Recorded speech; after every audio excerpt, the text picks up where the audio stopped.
ನಮಸ್ತೆ ಎಲ್ರಿಗೂ. ಎಲ್ರದು ಯುಗಾದಿ ಹಬ್ಬ ಆಗಿರಬೇಕು ಅನ್ಕೋತೀನಿ.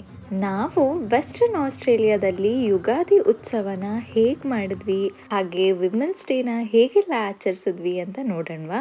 ನಮಗೆ ಚೀಫ್ ಗೆಸ್ಟ್ ಆಗಿ ದತ್ತಣ್ಣ ಅವ್ರು ಬಂದಿದ್ರು.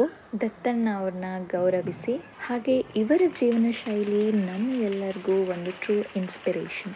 ಆಸ್ಟ್ರೇಲಿಯಾದಲ್ಲಿ ಇಷ್ಟೊಂದು ಜನ ಕನ್ನಡಿಗರನ್ನ ನೋಡಿ ನನಗೆ ಮನಸ್ಸು ತುಂಬಿ ಬಂದಿದೆ. ತುಂಬಾ ಅಂದ್ರೆ ತುಂಬಾನೇ ಖುಷಿ ಆಯ್ತು.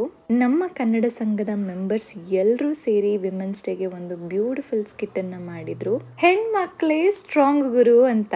ಯುಗಾದಿ ಹಬ್ಬ ಆಗಿದ್ದರಿಂದ ರಂಗೋಲಿ ಸ್ಪರ್ಧೆ ಕೂಡ ಇತ್ತು. ಇಷ್ಟು ಬ್ಯೂಟಿಫುಲ್ ರಂಗೋಲಿನ ನೋಡಿ ನಾನಂತೂ ಇಂಡಿಯಾನ ಸಿಕ್ಕಾಪಟ್ಟೆ ಮಿಸ್ ಮಾಡ್ಕೊಂಡೆ.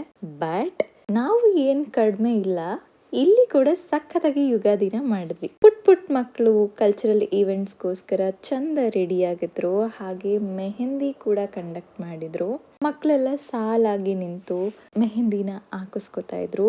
ಹಬ್ಬ ಅಂದ್ಮೇಲೆ ಹಬ್ಬದ ಅಡ್ಗೆನ ಮಿಸ್ ಮಾಡ್ಕೊಳಕ್ಕಾಗತ್ತಾ? ಫೈನಲ್ ಆಗಿ ಹಬ್ಬದ ಊಟನ ಚೆನ್ನಾಗಿ ಊಟ ಮಾಡಿ ಯುಗಾದಿನ ಹೀಗೆ ಆಚರಿಸಿದ್ದಾಯ್ತು.